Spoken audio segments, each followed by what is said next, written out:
أما بعد فإن خير الحديث كتاب الله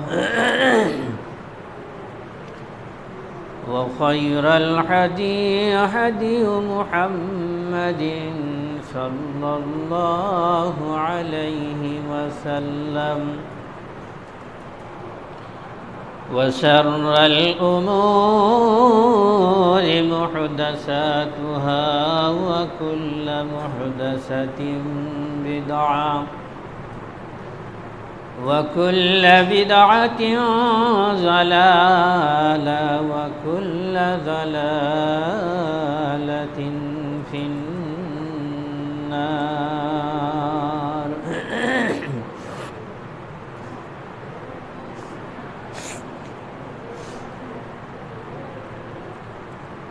أعوذ بالله من الشيطان الرجيم. يا أيها الذين آمنوا هل أدلكم على تجارة تنجيكم من عذاب عليم تؤمنون بالله ورسوله وتجاهدون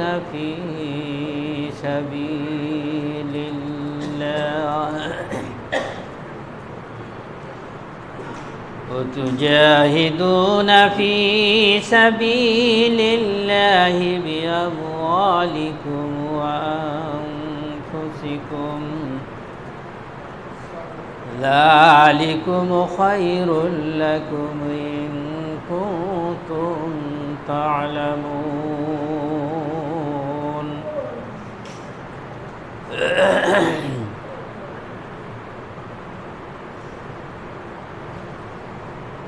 وقال تعالى في موضع آخر أعوذ بالله من الشيطان الرجيم وجاهدوا في الله حق جهاده. وقال النبي صلى الله عليه وسلم جاهدوا المشركين بأموالكم وأنفسكم وألسنتكم.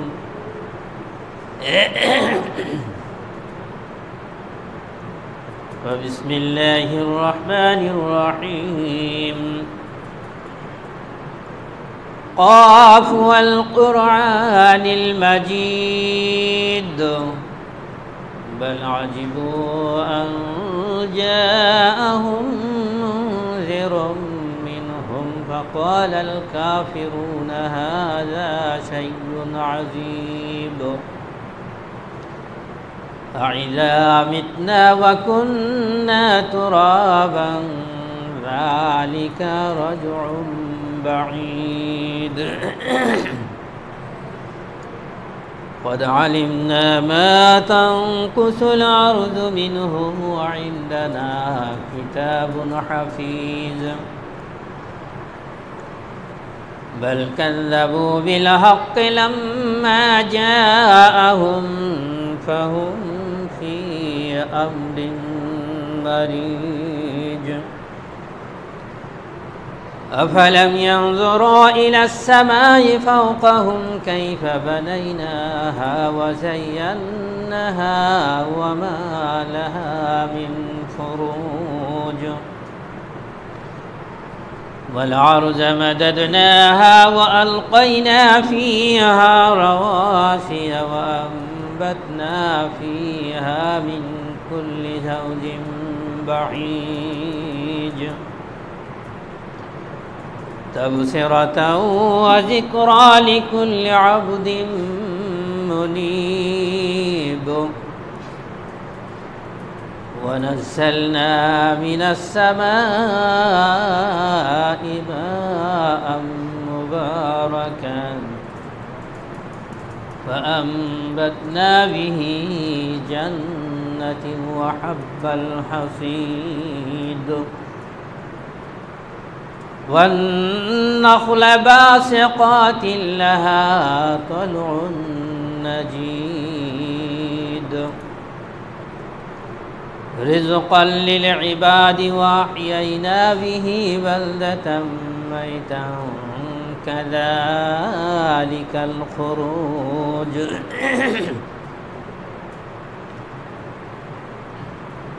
كذبت قبلهم قوم نوح وأصحاب الرس وثمود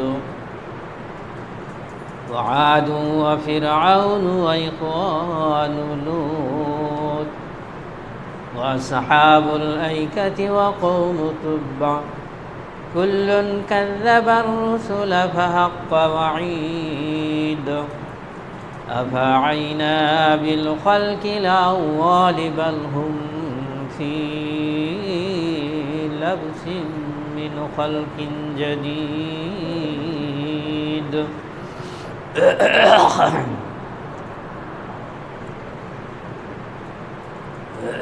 পবিত্র জুমার দিন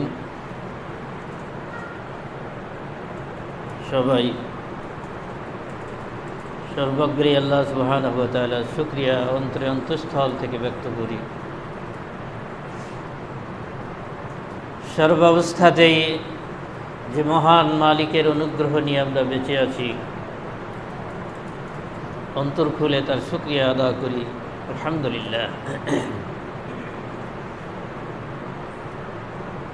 যাবতীয় দরুদ ও সালাম প্রিয় নবী, শেষ নবী, মহানবী মুহাম্মদুর রাসূলুল্লাহ সাল্লাল্লাহু আলাইহি ওয়াসাল্লাম।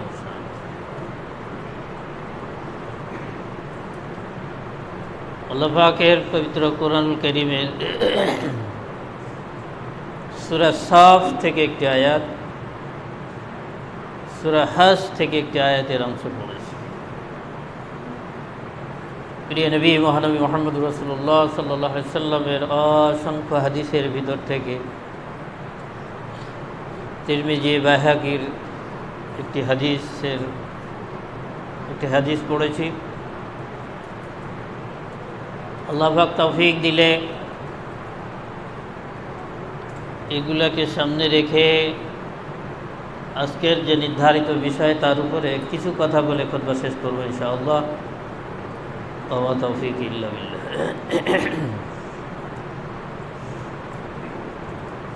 আমার এমনি একটু বলতে আজকে কষ্ট হচ্ছে, আর তার ভিতরে আপনারা যদি বেখেয়াল হন, ঘুম পড়েন, তাহলে আরও কষ্ট হবে।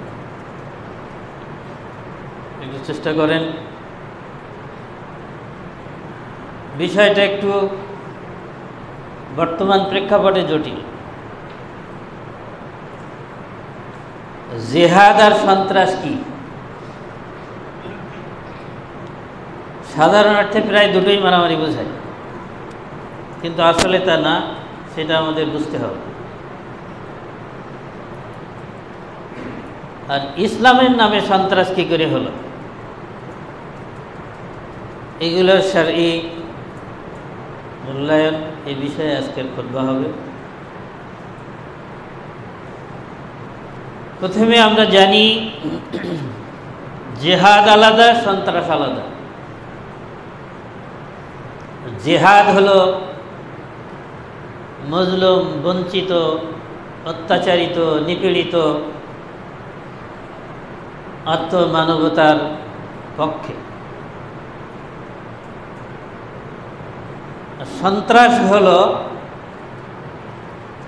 সকল প্রকার সাধারণ মানুষ বলি আর মজলুম জনতা বলি, সব মানুষের স্বার্থের বিপক্ষে, শুধুমাত্র সন্ত্রাসীদের নিজের স্বার্থ।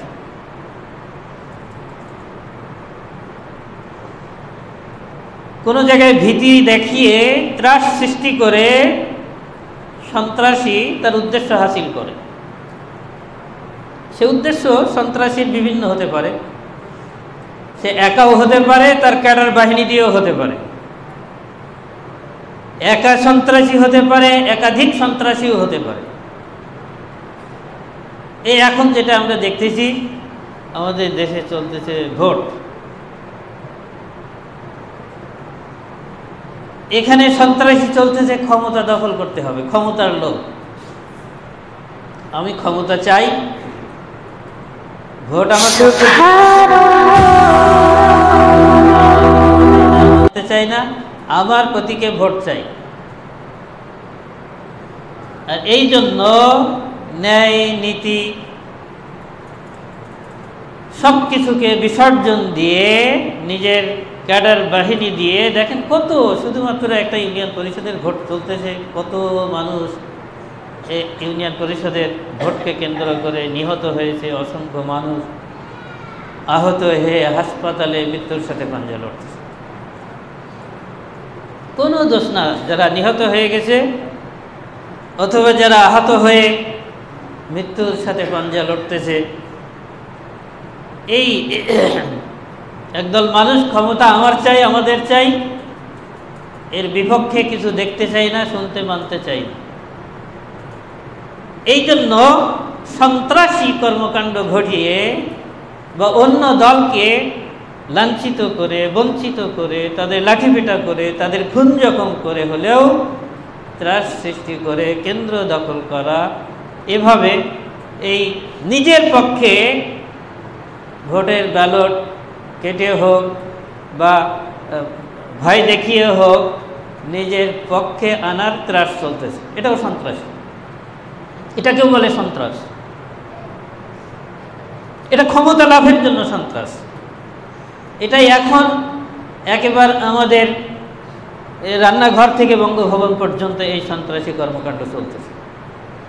ক্ষমতা আমার থাকা চাই।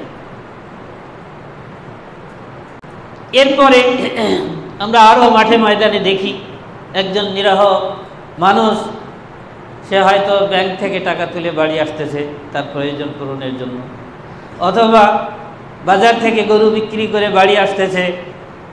এই না কদিন আগেই আপনার পেপার পত্রিকাতেই দেখেছেন কত কষ্ট করে একটা গরিব বেচারা সে গরু পুষে তার সংসার চালায়, গরু বিক্রি করে বাড়ি আসতেছে, পথিমধ্যে ওরা ওত পেতে বসে আছে।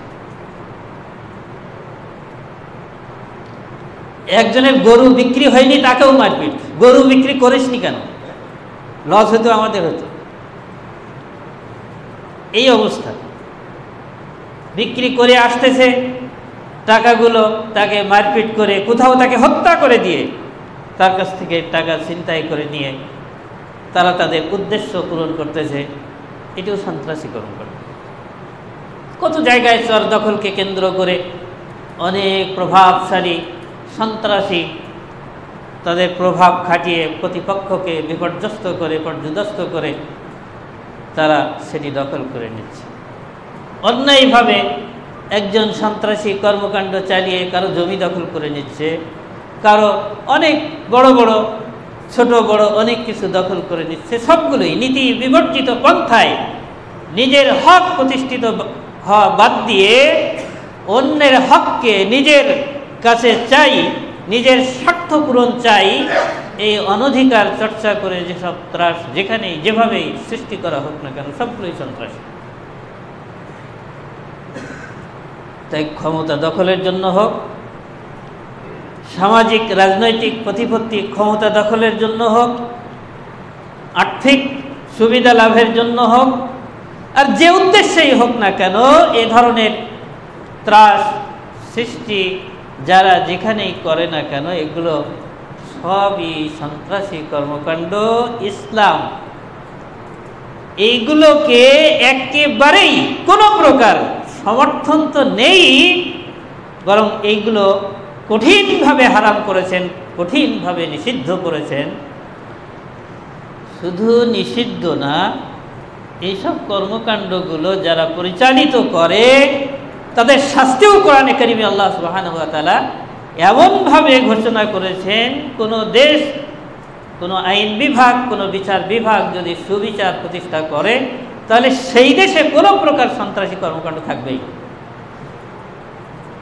কোরআনে কারীম সন্ত্রাসীদের যে বিচার করেছে, যদি সেই বিচার যে দেশেই প্রতিষ্ঠিত হোক না কেন হবে, যে দেশেই প্রতিষ্ঠিত হবে।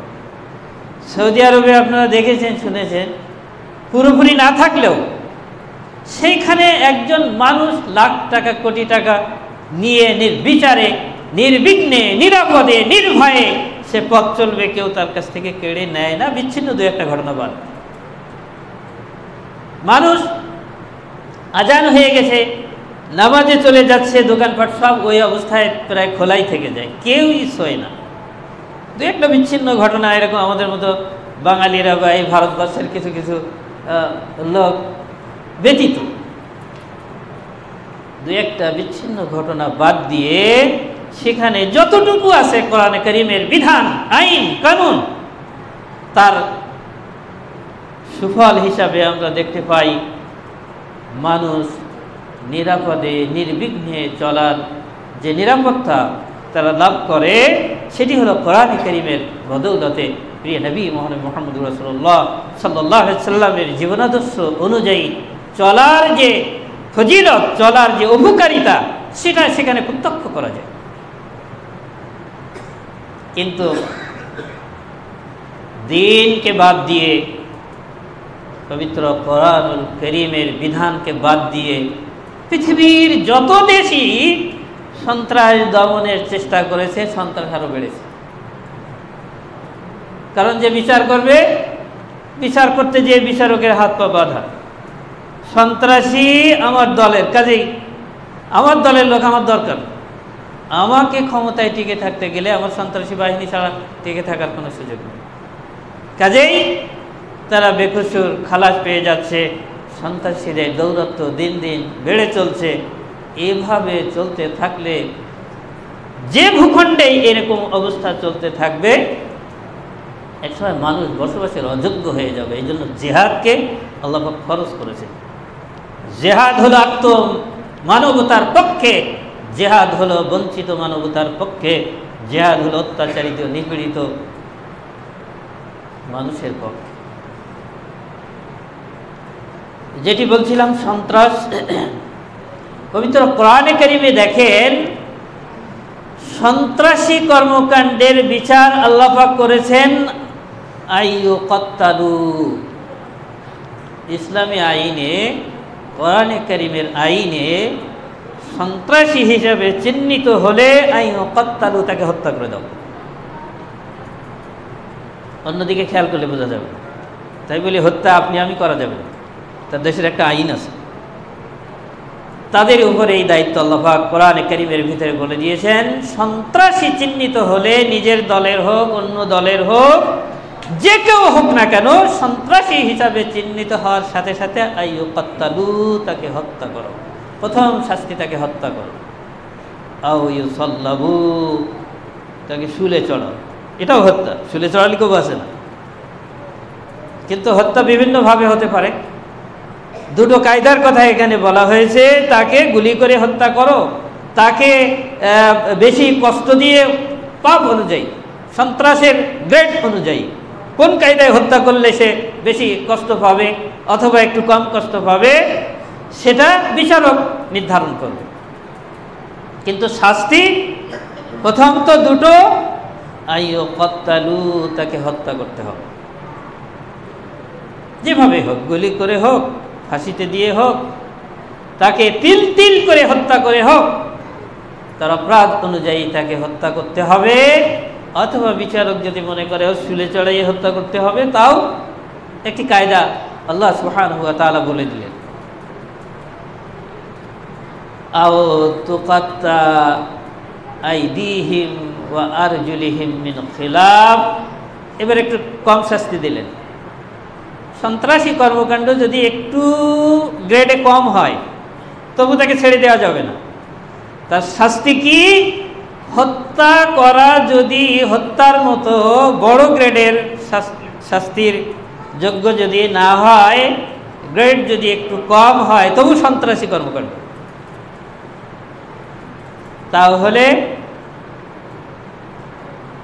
আও তাকাত্তা আইদিহিম ওয়া আরজুলিহিম মিন খিলাফ, বিপরীত দিক থেকে হাত পা কেটে নিতে হবে।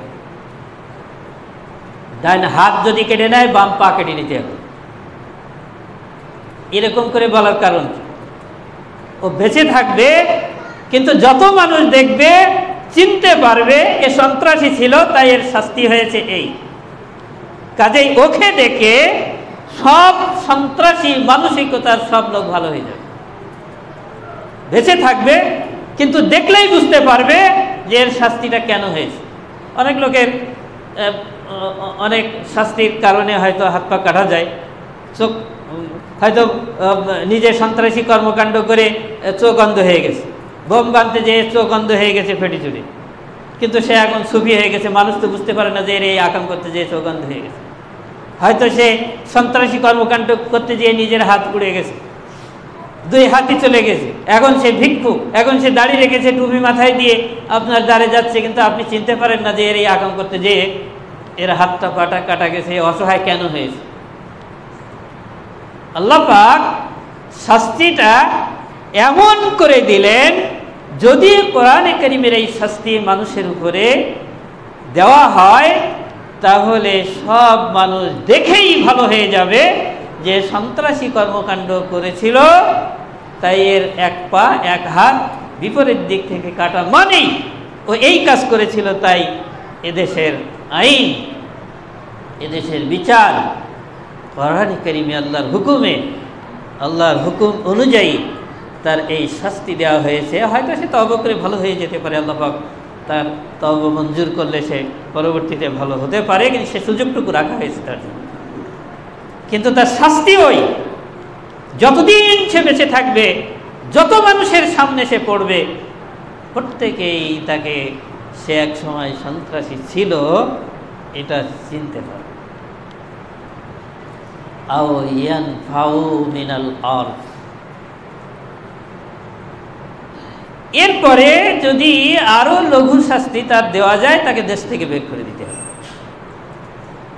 তাহলে কোরআনে কারীমের যে বিধান সন্ত্রাস সম্পর্কে, কোনো প্রকার সন্ত্রাসী কর্মকাণ্ডকে ইসলাম কখনোই সমর্থন করে না, বরং এর যে শাস্তি বিধান কোরআনে কারীমের ভিতরে বলা হয়েছে, এই শাস্তি বিধান কোনো ভূখণ্ডে চালু থাকলে সেই ভূখণ্ডে কোনো অবস্থাতেই কোনো প্রকার সন্ত্রাসী কর্মকাণ্ড চলতে পারে না। আল্লাহ পাক সেই সোনালী সূর্যের অভ্যুদয় আমাদের দেশেও একদিন হোক, এই প্রত্যাশা, এই কামনা, এই প্রার্থনা আমরা আল্লাহ পাকের কাছে করি। আল্লাহুম্মা আমিন। জিহাদটা কি? জিহাদ মানে চেষ্টা করা,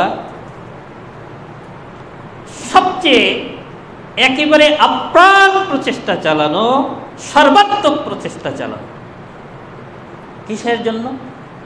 আল্লাহর দ্বীনকে, আল্লাহর হুকুমকে, আল্লাহর বিধানকে বুলন্দ করার জন্য আমার সাধ্য অনুযায়ী যত প্রকারের চেষ্টা আছে তা জারি রাখা।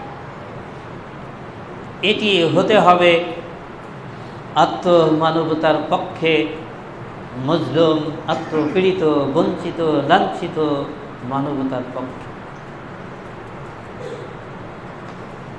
এটি হতে হবে দ্বীন প্রতিষ্ঠার জন্য, এটি হতে হবে আল্লাহ সুবহানাহু ওয়া তাআলার কালেমাকে সমুন্নত করার জন্য, এটি হতে হবে আল্লাহ এবং প্রিয় নবী মুহাম্মদুর রাসূলুল্লাহ সাল্লাল্লাহু আলাইহি সাল্লামের বিধানকে বুলন্দ করার জন্য, প্রতিষ্ঠিত করার জন্য। এই উদ্দেশ্যেই যত রকমের চেষ্টা সাধনা আছে সবই করার মানসিকতা নিজের ভিতরে তৈরি থাকতে হবে। সেই চেষ্টা বিভিন্ন কায়দায় হতে পারে। আমি একটা হাদিস পড়েছি না, আল্লাহ নবী, প্রিয় নবী মুহাম্মদুর রাসূলুল্লাহ সাল্লাল্লাহু আলাইহি সাল্লাম এই জিহাদের ধরন প্রকৃতি সম্পর্কে বললেন, জাহিদুল মুশরিকিনা, মুশরিকদের বিরুদ্ধে তোমাদের চেষ্টা, সর্বাত্মক চেষ্টা চালু রাখো, জারি রাখো, বিআমওয়ালিকুম, তোমাদের মাল দিয়ে, ওয়া আনফুসিকুম, দরকার হলে তোমাদের জান দিয়ে, ওয়া আলসিনাতিকুম, এমন অনেক জায়গা আছে যে তোমাদের জবান দিয়েও জিহাদ করা লাগবে। তাহলে বোঝা যাচ্ছে জবান দিয়েও জিহাদ করা যায়, মুখ দিয়ে কথা বললেও সেটা জিহাদ হয়। জিহাদ মানে শুধু লাঠি সোটা নিয়ে দৌড়াদৌড়ি করা নয়। এইরকম পরিবেশ যদি মুশরিকদের ভিতরে সেরকম পরিবেশ কখনো আসে, সেটির জন্যও তৈরি থাকা। এই মানসিকতা নিজের ভিতরে যদি পোষণ না করা হয়, তার মৃত্যু হবে মুনাফিকি মৃত্যু। বিছানায় শুয়েও নিয়তের কারণে, জিহাদের নিয়তের কারণে আপনি আমি মুনাফিকি মৃত্যু থেকে রক্ষা পেতে পারি। অতএব নিয়ত থাকবে, সংকল্প থাকবে, আমি দিনকে বুলন্দ করার জন্য সব রকমের প্রচেষ্টার সাথে আছি। যে ধরনের প্রচেষ্টা মুখে বলার ক্ষেত্রে হোক, কাজে পরিণত করার ক্ষেত্রে হোক, কোথাও কোনো অন্যায়কে বাধা দেওয়ার ক্ষেত্রে হোক, আমার মাল সম্পদ আছে, মাল সম্পদ দিয়ে হোক, সর্বোপরি আমার জীবনও যদি কোথাও বাজি রাখা দরকার হয়, সেখানেও আমি রাজি আছি। সূরা হজ্জের একটি আয়াত পড়েছি,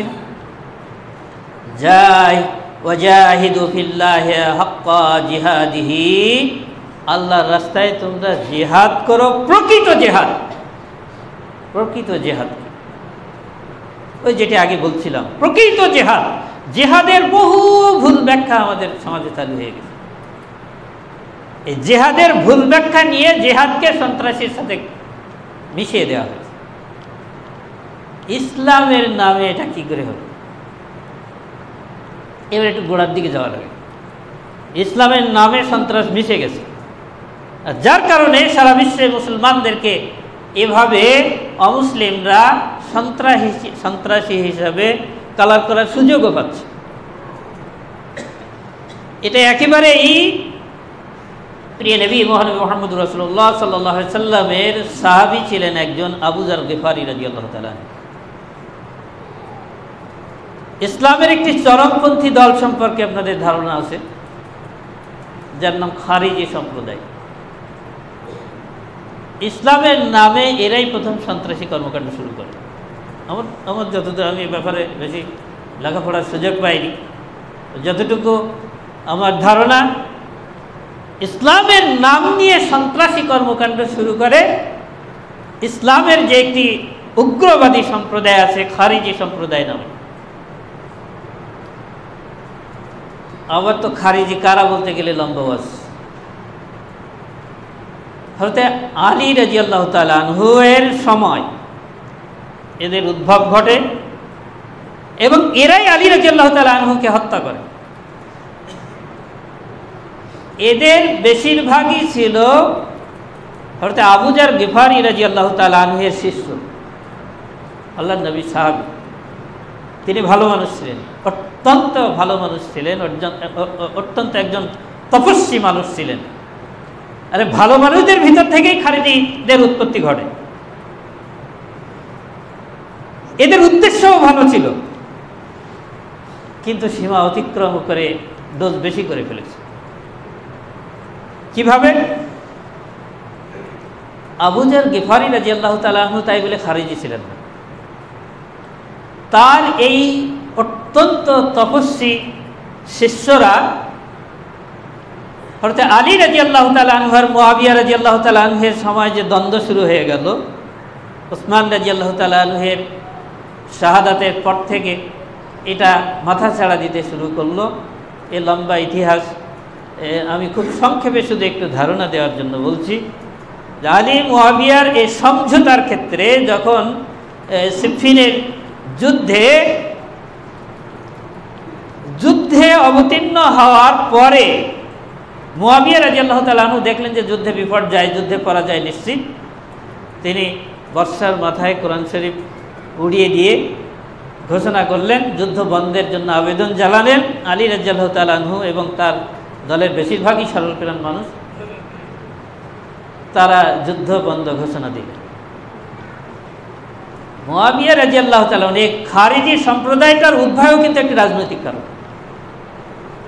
এই গোড়া হলো রাজনীতি। আর তাই দেখবেন যে এই সন্ত্রাসী কর্মকাণ্ড সব এখন রাজনীতিতে রূপ নিচ্ছে। রাজনৈতিকভাবে সন্ত্রাসী কর্মকাণ্ড বেশি হতে আসে একেবারে গোড়াগুড়ি থেকেই। আলী মুআবিয়ার এই সমঝোতার সময় যখন একটু কূটকৌশলের আশ্রয় নেওয়া হয়েছিল, এখানে যে দুইজন বিচারক নিযুক্ত করা হয়েছিল। আলী রাদিয়াল্লাহু তাআলা আনহুর পক্ষে যিনি ছিলেন আবু মুসা আশআরী রাদিয়াল্লাহু তাআলা আনহু অত্যন্ত মুত্তাকি, তাকওয়াবান, সরলপ্রাণ মানুষ। আর মুআবিয়া রাদিয়াল্লাহু তাআলা আনহুর পক্ষে ছিলেন আমর ইবনুল আস। তিনি মুআবিয়াকে জিতানোর জন্য কূটকৌশলের আশ্রয় নিল। এই রাজনীতি কূটকৌশল ছাড়া একেবারে রাজনীতি হয় না। কিন্তু খলিফাতুল মুসলিমিনদের রাজনীতি সকল প্রকার কূটকৌশলের ঊর্ধ্বে ছিল। পরবর্তীতে রাজনীতির সাথে যখন কূটকৌশল মিশে গেল এবং উগ্রবাদী অবস্থা ক্ষমতা দখলের জন্য উগ্রতা ছড়িয়ে পড়ল, খারিজিদের ভিতর থেকেই এটা বেশি করে আত্মপ্রকাশ করল। মুআবিয়া এবং আলী রাদিয়াল্লাহু তাআলা আনহুর এই সমঝোতা বৈঠকে কূটকৌশল নিয়ে আবু মুসা আশআরী যখন যে খলিফা দুজনকেই ক্ষমতাচ্যুত করা হোক, তারপরে আমরা কাকে কিভাবে খলিফা করা যায় আমরা নির্বাচন করে নেব, বিষয়টা ছিল এইরকম। তো দুজনই এই কথার পক্ষে যখন একমত হয়ে আবু মুসা আশআরী আলী রাদিয়াল্লাহু তাআলা আনহু ক্ষমতাচ্যুতি হওয়ার ঘোষণা দিলেন, আমর ইবনুল আস তিনি আর ক্ষমতা পাওয়ার জন্য জনসমক্ষে তাদের চুক্তি মতো কথাটা বাদ দিয়ে কূটকৌশলের আশ্রয় নিয়ে ঘোষণা দিলেন আলী রাদিয়াল্লাহু তাআলা আনহু ক্ষমতাচ্যুত হয়েছেন, আমরা মুআবিয়া রাদিয়াল্লাহু তাআলা আনহুকে খলিফাতুল মুসলিমিন হিসাবে তার উপরে দায়িত্ব দিচ্ছি। এই যে একটা মানে প্রতারণা এখানে আশ্রয় নিল, এটি অন্যায় ছিল। কিন্তু খলিফাতুল মুসলিমিন আলী রাদিয়াল্লাহু তাআলা আনহু সরল প্রাণ মানুষ, এই কূটকৌশলের বিচার করতে যে পুনরায় যুদ্ধ চালু করলে অসংখ্য মুসলিম শাহাদাত বরণ করবে, অসংখ্য মুসলিমের রক্তের স্রোত প্রবাহিত হবে, এটি তিনি না চেয়ে সবর করেছেন। এই অতিভক্ত এক দল, তারা আলী রাদিয়াল্লাহু তাআলা আনহুর, তার ভিতরে ওই আবু যার গিফারি রাদিয়াল্লাহু তাআলা আনহুর দল, তার শিষ্যরা ছিল, অতি ভক্ত এক দল আলী রাদিয়াল্লাহু তাআলা আনহুর এই সিদ্ধান্তকে প্রত্যাখ্যান করে আলী রাদিয়াল্লাহু তাআলা আনহু দল ত্যাগ করলেন। খারিজি মানে দল ত্যাগী, ওরা নিজেরা নিজেদেরকে দল ত্যাগী বলে না, কিন্তু ওরা আলী রাদিয়াল্লাহু তাআলা আনহুর এই সিদ্ধান্তকে প্রত্যাখ্যান করে আলী রাদিয়াল্লাহু তাআলা আনহুর দল থেকে তারা বেরিয়ে গেলেন। এই যে দল ত্যাগ করলেন, এই ত্যাগ করার কারণে ওই দল ত্যাগী লোকদেরকে বলা হয় খারিজি। সোজা বাংলা কথায় সহজে যেটা আমরা বুঝতে পারি, এরা আলী রাদিয়াল্লাহু তাআলা আনহুর বিরুদ্ধে প্রচার প্রপাগান্ডা শুরু করে দিল এবং তাকে মুরতাদ পর্যন্ত ঘোষণা করে দিতে লাগলো। খারিজিদের আকীদা হলো এইরকম যে কেউ যদি কোনো কবিরা গুনাহ করে, গুনার কাজ করে, তাহলে সে কাফের। শুধু কাফের না, তাকে হত্যা করাও যায়। নাউজুবিল্লাহ। এরা ইসলামের পক্ষে, কিন্তু পক্ষে হতে যেয়ে এদের ডোজ বেশি হয়ে গেছে, এরা সীমা লঙ্ঘন করে ফেলেছে।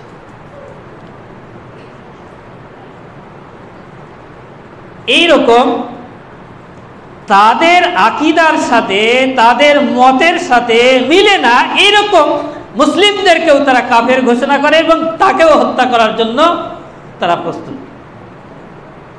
এখন বলেন, যদি কোনো মুসলমানের আকীদা হয়ে যায় এই যে ওই লোক নামাজ পড়ে না মানে কবিরা গুনাহ করে ফেলিস, অতএব ওকে হত্যা করতে হবে, হত্যা করা শরীয়তের নির্দেশ, এইটা যদি কারো আকীদার ভিতরে এসে যায়, তাহলে কোনো মুসলমান নিরাপদ আছে?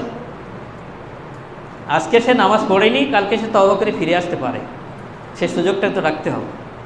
ইসলাম রেখেছে, কিন্তু এই অতি ভক্ত এরা সীমা লঙ্ঘন করে এই সুযোগটা প্রত্যাখ্যান করেছে যে না, অন্যায় করলো, সে কাফের হয়ে গেল, সে ইসলাম থেকে বেরিয়ে গেল, তাকে হত্যা করতে হবে। এই চরমপন্থী আকীদা যদি কারো ভিতরে একবার ঢুকে যায় ইসলামের নামে, যেটা আমার কোরআন হাদিসের নির্দেশ, এটি আমার আল্লাহর নির্দেশ, এটা যদি কারো আকীদা হয়ে যায়, সে মরবে কিন্তু ফিরবে না। কারণ সে তার আকীদা হয়ে গেছে, আমি যদি বোমা মারতে যেয়ে মরেও যাই আমি জান্নাতে চলে যাব। এই যে ভুল আকীদা মানুষের ভিতরে, ওখান থেকে ওই খারিজিদের আকীদাই মানুষ রাজনৈতিক স্বার্থ হাসিলের জন্য বিভিন্ন যুগে কিছু এই মানে অতি ধার্মিক যুবকদেরকে বাছাই করে নিয়ে, তাদের মগজ ধোলাই করে নিয়ে খ্রিস্টানরা, ইহুদিরা, মুসলমানদের শত্রুরা তাদের অনেক বড় ইবলিসের কাজ তো যা অনেক বড় দরবেশ সেজে তাদের মগজ ধোলাই করে দেয় এইভাবেই যে তোমাদের ইসলামটা হলো এইরকম, অন্যায় করলেই সেখানে তার প্রতিবাদ হবে এইরকম, তাদেরকে হত্যা করে দিতে হবে, কোনো পাপ করলে তাদেরকে যেখানে সেখানে হত্যা করতে হবে, এটাই ইসলাম, যদি পারো তাহলে জান্নাতে চলে যাবে। এই নয় একযোগে দেশের যে 64 জেলার প্রায় সবগুলোতেই একযোগে বোমা হামলা হলো, এই কিছু তরুণকে তারা এইভাবে মগজ ধোলাই দিয়ে তাদেরকে এটাই বোঝাতে পেরেছিল যে তোমরা যদি এইভাবে চেষ্টা করতে পারো তাহলে তোমরা জান্নাতে চলে যাবে। এই ভুল আকীদা যখন মানুষের ভিতরে ঢুকে যায়, ঢুকিয়ে দেওয়া হয়, যখন তার আকীদা বিশ্বাস এই খারিজে আকীদার তাদের ভিতরে ঢুকে যায়, তখন সে ইসলামের নামে সন্ত্রাসী হয়ে যায়। এই আকীদা থেকে বেঁচে থাকতে হবে, এই ভ্রান্ত আকীদা থেকে, এই ক্ষতিকর, এই জঘন্য আকীদা থেকে মুসলমানদেরকে পরিপূর্ণ সতর্ক অবস্থায় থাকতে হবে। শয়তান যেভাবেই হোক না কেন মুসলিম সম্প্রদায়ের কিছু মানুষের ভিতরে এই আকীদা ঢুকিয়ে দিয়ে ইসলামের নামে সন্ত্রাস সারা বিশ্বে প্রচার করে দেওয়ার জন্য ব্যস্ত রয়েছে। মুসলিম জাতিকে বিশ্বব্যাপী এই খারিজি আকীদা থেকে হুঁশিয়ার থাকতে হবে। যদি না হতে পারে তাহলে নিজেরাও তো জাহান্নামী হবে, আর সারা পৃথিবীকে তারা অশান্ত করে তুলবে। অশান্তির দাবানলে সারা পৃথিবী জ্বলতে থাকবে। মুসলিম স্কলারদের কেউই এই খারিজি আকীদাকে সমর্থন করে। অতএব পাপ যত বড়ই করুক না কেন, সে তওবা করে ফিরে আসবে, এই দরজা প্রত্যেক পাপীর জন্য একেবারেই কিয়ামত পর্যন্ত খোলা থাকবে।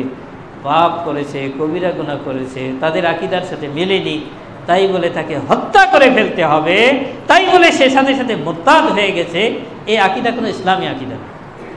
কাজে এই ধরনের উগ্র বিভ্রান্ত আকীদা থেকে আমাদের সকলকেই বাঁচার চেষ্টা করতে হবে। তারা এই আকীদায় বিশ্বাসী ছিল বলেই হযরত আলী রাদিয়াল্লাহু তাআলা আনহুর মতো একজন জান্নাতের সুসংবাদ প্রাপ্ত খলিফাতুল মুসলিমিন, তাকে হত্যা করে তার ভিতরে কোনো প্রকার অনুশোচনা আসেনি, বরং সে নির্দ্বিধায় বলে বেড়ালো যে আমি পৃথিবীর একজন নিকৃষ্ট মানুষকে হত্যা করেছি। নাউজুবিল্লাহ। কি বুঝতে পারেন না? একটু সরে সরে নাউজুবিল্লাহ বলেন। আলী রাদিয়াল্লাহু তাআলা আনহুর মতো একজন এত ভালো মানুষ, একজন জান্নাতের সুসংবাদ প্রাপ্ত মানুষ, খলিফাতুল মুসলিমিন, আল্লাহ নবী, প্রিয় নবী মুহাম্মদ রাসূলুল্লাহ সাল্লাল্লাহু আলাইহি ওয়াসাল্লামের জামাতা, তাকে হত্যা করে তার আকীদা হলো এই, তার বিশ্বাস হলো এই, আমি ভালো তার চেয়ে, আমি আল্লাহর সৈনিক, আমি পৃথিবী থেকে একজন নিকৃষ্ট মানুষকে হত্যা করে দিতে পেরেছি। না, কারণ ওই আকীদা যদি কারো ভিতরে ঢুকে যায়, কেন? ওটা অন্যায় ছিল। মুয়াবিয়ার পক্ষে, মুয়াবিয়াকে ক্ষমতায় বসানোর জন্য যে কূটকৌশল, যে প্রতারণার আশ্রয় নেওয়া হয়েছিল, এটি অন্যায় ছিল ঠিকই, কিন্তু অন্যায় প্রতিবাদ করার ভাষা, অবস্থা, ব্যবস্থা কীরকম হবে, নিশ্চিত খলিফাতুল মুসলিমিন এবং তার যারা শুরা পরামর্শ বৈঠকের যারা থাকবে, তাদের সিদ্ধান্তকে মাথা পেতে মেনে নিতে হবে। লক্ষ মানুষের রক্তের হোলি খেলা হবে, রক্তের স্রোত বয়ে যাবে। আলী রাদিয়াল্লাহু তাআলা আনহু সেখান থেকে, এই ফিতনা থেকে, এই ফাসাদ থেকে, বিপর্যয় থেকে মানুষকে বাঁচাতে চেয়েছিলেন। এই মহৎ উদ্দেশ্যটাও অগ্রাধিকার দিতে হবে। সব কিছুর যে অন্যায় করেছে, সেই অন্যায়ের প্রতিরোধ করতে যে রক্তের বন্যা বয়ে যাবে, আমি যাদেরকে হত্যা করতেছি তারাও তো মুসলিম, তাদেরকে তো কাফের বলতে পারি না। তারা তো আজকের তাদের একটা প্রতারণা করেছে, একটা ভুল করেছে, একটা অন্যায় করেছে, একটা পাপ করেছে, কালকে তাদের তওবার দরজা তো খোলা রয়েছে। তারা তো অমুসলিম না, তারা তো মুশরিক না, তার ভিতরে অসংখ্য প্রিয় নবী মহানবী মুহাম্মদ রাসূলুল্লাহ সাল্লাল্লাহু আলাইহি ওয়াসাল্লামের সাহাবী রয়েছে, জলিলুল কদর সাহাবী রয়েছে। এইরকম বড় বড় সাহাবী, আল্লাহ নবীর সাহাবী এবং মুসলিম জাতির বিরুদ্ধে এই যে বড় রক্তক্ষয়ী সংঘর্ষ, আলী রাদিয়াল্লাহু তাআলা আনহু সেটি এড়ানোর চেষ্টা করেছিলেন। আর উগ্রবাদী খারিজিরা এইটাকে এত পছন্দ করেছিল যে আলী রাদিয়াল্লাহু সহ তার সব লোকেরা একেবারে ইসলাম থেকে খারিজ হয়ে গেছে, একেবারে তারা মুরতাদ হয়ে গেছে। এই আকীদা, এই খারাপ বিশ্বাস তাদের মাথায় ঢুকে গেল, কাজেই তারা চরমপন্থী হয়ে গেল। এই চরমপন্থা ইসলামের সবসময় নিষিদ্ধ। কাজেই আমাদের দেশেও এই ফিতনা কিন্তু চলতেছে। কোনো ইসলামী দল যদি মনে করে আমার প্রতিপক্ষের দল মুসলিম হলেও ওদেরকে হত্যা করে ক্ষমতায় যেতে পারলে আমি জান্নাতে চলে যাব, হত্যা করতে যেয়ে আমার প্রতিপক্ষের দল মুসলিম, নামাজ পড়ে, রোজা করে, হজ করেছে, যাকাত দেয়, কিন্তু আমার প্রতিপক্ষ, আমি সঠিক ও বেঠিক, তাকে হত্যা করতে গিয়ে আমি মরলে গিয়ে আমি শহীদ হয়ে যাব, সে মরলে তাকে জাহান্নামে পাঠিয়ে দিলাম। এই আকীদা যদি কোনো রাজনৈতিক দলের মধ্যে ঢুকে যায় তাহলেও সব সর্বনাশ। কাজেই ক্ষমতা দখলের জন্য ইসলামের নামেও কোনো সন্ত্রাসী আকীদা, সন্ত্রাসী কর্মকাণ্ড, সকল প্রকার সন্ত্রাসী কর্মকাণ্ড থেকে আমাদেরকে বেঁচে থাকতে হবে। জিহাদ জাহিদুল মুশরিকিন বিআমওয়ালিকুম ওয়া আনফুসিকুম ওয়া আলসানাতিকুম। তাই বলে কি জিহাদ নেই? জিহাদ আছে, যুগে যুগে জিহাদ ছিল, যুগে যুগে জিহাদ আছে, কিয়ামত পর্যন্ত জিহাদ থাকবে। তবে এর ধরন কোথায়, কি ধরনের জিহাদ হবে সেটা আপনি আপনার বাপ একটা অন্যায় করেছে, সোজা বোঝার জন্য বলতেছি। কোরআন হাদিসের ভিতরে আসছে মান রা মিনকুম, যদি তোমরা তোমাদের ভিতর থেকে দেখো কোনো খারাপ কাজ কেউ করেছে, অন্যায় কেউ করেছে, তাহলে কি করো? প্রতিবাদ করো তোমাদের হাত দ্বারা। হাতের কথা বলা হয়েছে এখানে। হাত মানে ক্ষমতা, হাত মানে শক্তি। আমরা এটা না বুঝে মনে করেন আপনার বাবা একটা অন্যায় করেছে, একটা পাপ করে ফেলেছে, তাই বলে কি তার কানপাটি দিয়ে চড় মারতে হবে? এই ভুল আকীদা যেন আমাদের ভিতরে ঢুকে না যায়। কোথাও জবান দিয়ে জিহাদ হয়, কোথাও হাত দিয়ে জিহাদ হয়, কোথাও মাল দিয়ে জিহাদ হয়। আপনি ইসলামকে বুলন্দ করার জন্য আপনার টাকা আছে, আপনি আপনার টাকাকে অন্যায় পথে ব্যয় না করে ইসলামের প্রতিটি খেদমতে আপনার টাকা ব্যয় করার জন্য আপনি হাত উজাড় করে দিলেন, হাত প্রশস্ত করে দিলেন, এটিও জিহাদ। আপনি আপনার সাধ্য অনুযায়ী, কেউ অন্যায় করছে তার অন্যায়ের প্রতিবাদ করার ক্ষমতা আছে, মুখে বলার ক্ষমতা আছে, আপনি মুখে বললেন, এটিও জিহাদ। ক্ষমতা প্রয়োগের শক্তি আছে। ছেলে যদি অন্যায় করে বাপ ঠাস করে চড় মারতে পারে, তার পাওয়ার আছে সেখানে। সেই কারণে যার যেখানে মানায়, যার যেখানে যে স্তরের জিহাদ যার জন্য প্রযোজ্য, তাকে সেই স্তরে থেকেই জিহাদ করতে হবে, নিশ্চয়ই গণ্ডি অতিক্রম করা যাবে। এদিকেই খেয়াল রাখতে হবে। কিন্তু জিহাদি জজবা প্রতিটি মুমিনের ভিতরে, প্রতিটি মানুষের ভিতরে থাকতে হবে। কত সময় পার হয়ে যাচ্ছে না। এই মানসিকতা প্রত্যেকেরই ভিতরে থাকতে হবে, অন্যথায় আমাদের মৃত্যু হবে মুনাফিকি মৃত্যু। কোনো অবস্থায় এই আকীদাটাকে বিভ্রান্ত করে দিয়ে আমরা ভুল আকীদায়, ভ্রান্ত আকীদায়, খারিজি আকীদায়, খারিজিদের আকীদাগুলো অনেকগুলো আকীদা আছে, এগুলো আপনারা একটু জেনে নিলে বোঝা সহজ হবে। এইগুলো খারিজিদের আকীদা, এগুলো থেকে আমাদের পরহেজ করতে হবে। তার ভিতরে মোটামুটি মূল যেটি, কোনো অন্যায় করলে সে কাফের, তাকে হত্যা করা যাবে। ইমানের ক্ষেত্রেও তাদের আকীদা আছে, ইমান আনার পরে যদি আমল না করে তাহলে সে কাফের হয়ে যাবে। যদি কেউ সালাত আদায় না করে, যদি কেউ হজ ফরজ হয়েছে হজ না করে, যদি কেউ কোনো পাপ করে, তাহলে সে কাফের হয়ে যাবে, শুধু কাফের হবে না, তাকে হত্যা করে ফেলতে হবে। নাউজুবিল্লাহ। এই সব চরমপন্থী আকীদা থেকে ইসলামের নামে মানুষের ভিতরে এই আকীদা ঢুকিয়ে দেওয়া হয়, এবং এই জন্য কোরআনে কারিমের অনেক আয়াত হাদিস পেশ করা হয় যার প্রকৃত ব্যাখ্যা না বুঝে সরল কোরআন সাধারণ মানুষ এই আকীদা গ্রহণ করে নিজের মুমিন মুসলিম ভাইদের সাথে সংঘর্ষে লিপ্ত হয়ে পরিবেশ ঘোলাটে করে, ইসলামের নামে সন্ত্রাসী কর্মকাণ্ড করে পুরা ভূখণ্ডকে একেবারেই অশান্ত করে তোলে। এগুলো থেকে আমাদেরকে বেঁচে থাকতে হবে। তবে প্রকৃত জিহাদ এটি জারি রাখতে হবে, কথা দিয়ে হোক, কাজ দিয়ে হোক, টাকা পয়সা দিয়ে হোক, প্রয়োজনে জীবন বাজি রেখে হোক। এর ফজিলত অনেক, কোরআনে কারিমে হাদিসের ভিতরে অনেকগুলো ফজিলতের কথা বলা হয়। আমি কয়েকটি ফজিলতের কথা বলবো। আল্লাহর কালিমাকে সমুন্নত রাখার জন্য, আল্লাহর কালিমা লা ইলাহা ইল্লাল্লাহ এটি অন্তরে অন্তঃস্থল থেকে হবে। প্রিয় নবী মহানবী মুহাম্মদ রাসূলুল্লাহ সাল্লাল্লাহু আলাইহি সাল্লামের প্রতিটি সুন্নত, প্রতিটি সহিহ হাদিস মানার জন্য আমাকে চেষ্টা করতে হবে। আল্লাহর কালিমা, আল্লাহর দ্বীন, প্রিয় নবী মহানবী মুহাম্মদ রাসূলুল্লাহ সাল্লাল্লাহু আলাইহি সাল্লাম যে দ্বীন আমাদের কাছে রেখে গেছেন, এই দ্বীনের সবটাই পরিপূর্ণভাবে পালন করার জন্য চেষ্টা করতে হবে। জিহাদ এটি দুই ধরনের, একটি মুশরিকদের কাফিরদের বিরুদ্ধে, তাই বলে কাফিরদের গায়ে পড়ে আপনি হত্যা করতে পারেন না। ওরা যখন আপনাকে নিঃশেষ করে দেওয়ার জন্য, হত্যা করার জন্য, ইসলামের কোনো জিহাদ গায়ে পড়ে হয়নি, আগে যাই। আল্লাহ নবী, প্রিয় নবী মহানবী মুহাম্মদ রাসূলুল্লাহ সাল্লাল্লাহু আলাইহি সাল্লামকে, ইসলামকে, মুসলিমদেরকে হত্যা করার জন্য যারা অগ্রসর হয়েছে তাদের বিরুদ্ধে সৈন্যবাহিনী পরিচালিত হয়েছে, তাদের বিরুদ্ধে যুদ্ধে অবতীর্ণ হয়েছে। কাজেই কাফির মুশরিকরা যদি মুসলিমদেরকে হত্যা করার জন্য অগ্রসর হয়, আপনাকে পিছানোর সুযোগ নেই, তাদের বিরুদ্ধে দাঁড়াতেই হবে, আপনার জীবন বাজি রেখে। আল্লাহ নবী সাল্লাল্লাহু আলাইহি সাল্লামের একটি সৈন্যদল মুশরিকদের বিরুদ্ধে এক জিহাদ থেকে ফিরে আসলেন।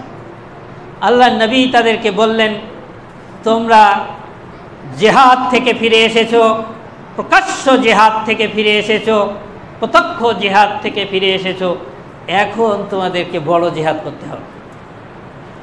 সাহাবা আজমাইন জিজ্ঞাসা করলেন, ইয়া রাসূলুল্লাহ, বড় জিহাদ কি? আল্লাহ নবী, প্রিয় নবী মহানবী মুহাম্মদ রাসূলুল্লাহ সাল্লাল্লাহু আলাইহি সাল্লাম বলে দিলেন, বড় জিহাদ হলো তোমাদের কুপ্রবৃত্তির বিরুদ্ধে তোমাদেরকে রুখে দাঁড়াতে হবে। প্রতিটি মানুষের ভিতরে দুটো প্রবৃত্তি আছে, একটা সুপ্রবৃত্তি, একটা সুপার ইগো, সেটা তার ভালোর দিকে আকর্ষণ করে, আর একটা কুপ্রবৃত্তি যেটা অ্যানিম্যালিটি, পশুত্ব। এই পশুত্ব প্রতিটি মানুষের ভিতরে আছে। এই হিংসা, কাম, ক্রোধ, লোভ, এগুলো সব মানুষের ভিতরে আছে। এই লোভকে দমন করতে হবে, ক্ষমতার লোভকে দমন করতে হবে, টাকার লোভকে দমন করতে হবে। এটা জিহাদ, বড় জিহাদ। তুমি তোমার ক্ষমতার লোভ দমন করতে পারো না, তুমি তোমার ক্ষমতার লোভে আর একজনকে হত্যা করতে পারো, তুমি টাকার লোভে আর একজনকে ক্ষতি করতে পারো, তুমি তোমার উদ্দেশ্য সাধনের জন্য অনেক কিছু অনিষ্ট করতে পারো। কিসের মুসলিম তুমি? কাজে তোমার ভিতরে যে রিপু আছে, তোমার ভিতরে যে কুপ্রবৃত্তি আছে, তোমার ভিতরে এই যে নফসে আম্মারা আছে, যা প্রতিনিয়ত তোমাকে খারাপের দিকে, পাপের দিকে আকর্ষণ করে, প্রতিনিয়ত তার বিরুদ্ধে জিহাদ জারি রাখতে হবে। আমি কারো প্রতি হিংসা করব না, কারো গীবত করব না, কারো প্রতি তহমত দিব না, কারো ক্ষতি করব না। আমার চরিত্র কখনোই কোনো অনিষ্টের সাথে, খারাপের সাথে, নোংরামির সাথে, কোনো মাদকতার সাথে, কোনো রকমের শয়তানি কর্মকাণ্ডের সাথে আমার চরিত্রকে, আমার প্রবৃত্তিকে আমি জড়িত করব না। এই প্রত্যয়ে আপনাকে প্রতিষ্ঠিত থাকতে হবে। প্রতিনিয়ত এই কুপ্রবৃত্তির আকর্ষণ থেকে আপনাকে মুক্ত হয়ে আপনার যে সুপার ইগো, যেটা সুপ্রবৃত্তি আছে, সেইটাকে বুলন্দ করার চেষ্টা করতে হবে। আর সেইটা যেদিকে আপনাকে ডাক দেয়, প্রতিনিয়ত আপনাকে মসজিদ পানে ডাক দেয়, প্রতিনিয়ত প্রতিদিন 5 ওয়াক্ত আপনাকে জামাতের জন্য আহ্বান করা হয়, প্রতিনিয়ত প্রতিটি পাপ থেকে আপনাকে বেঁচে থাকার আহ্বান করা হয়, এই সুপ্রবৃত্তির আহ্বানে আপনাকে সাড়া দিতে হবে। যদি কুপ্রবৃত্তিকে দমন করে আপনি এই ভালোগুলো, এই সুপ্রবৃত্তিকে প্রতিষ্ঠিত করতে পারেন, তাহলে বড় জেহাদটা করা হবে। আল্লাহ নবী বললেন, তোমরা বড় প্রকাশ্য জেহাদ থেকে ফিরেছ, এবার বাতিনি জেহাদ যেটি, বড় জেহাদ যেটি, এই জেহাদে আকবার যেটি বড় জেহাদ, এটি তোমাদেরকে করতে হবে। কাজেই বড় জেহাদ করতে কোনো টাকা লাগে না। টাকা লাগে, টাকা আছে, টাকা দান করাও প্রবৃত্তির সাথে লড়াই করে দিতে হয়। এই বড় জেহাদ, প্রতিনিয়ত প্রবৃত্তির বিরুদ্ধে জেহাদ, এটি আমাদেরকে করতে হবে। এরপরে সমাজের যে কোনো অন্যায়, আমার সাধ্য থাকলে, আমার ক্ষমতা থাকলে, অথবা ক্ষমতা সঞ্চয় করে সেই ফিতনা, সেই ফাসাদ, সেই সামাজিক অনাচার রুখে দেওয়ারও চেষ্টা করতে হবে। সেটি যদি আপনি মনে করেন আমি এখানে যদি একটা কথা বলি তাহলে ফিতনা সৃষ্টি হবে, ফাসাদ সৃষ্টি হবে, রক্ত প্রবাহিত হবে, সেও মুসলিম, কিন্তু কথা বললে বিপর্যয় সৃষ্টি হবে, আমার কথা বলার ইখতিয়ারটুকু সেখান থেকে নিঃশেষ হয়ে যাচ্ছে, গেছে। শেষ পর্যন্ত বলা হয়েছে, যদি এই জঘন্যতম কুকাজ, খারাপ কাজ, অন্যায় কাজ, এটিকে মন দিয়ে ঘৃণা করে তার থেকে বেঁচে থাকে, জালিকা আযাকুল ঈমান, ঈমানের সর্বনিম্ন স্তর হলো এটি। এতটুকু করতে পারলেও আমরা বেঁচে যাওয়ার সুযোগ আছে। নিম্নতর, নিচুতর, ক্ষুদ্রতম ঈমানের দরজাটুকু যেন আমরা বিলীন করে না দিই। এখন ওই দরজাটুকু ধরে রাখাও কঠিন। কাজেই ঈমানের এই সর্বনিম্নতম শাখাটিও যেন আমরা কঠিনভাবে ধরে রেখে প্রতিটি অন্যায়কে, প্রতিটি অনাচারকে, প্রতিটি জুলুমকে, প্রতিটি খারাপ নিকৃষ্ট কাজকে যেন অন্তর থেকে ঘৃণা করে তার থেকে নিজেকে পরহেজ করার চেষ্টা করি। আল্লাহ পাক আমাদের সকলকে তৌফিক দান করুন। এইটিও করতে পারলে আমরা বেঁচে যাব।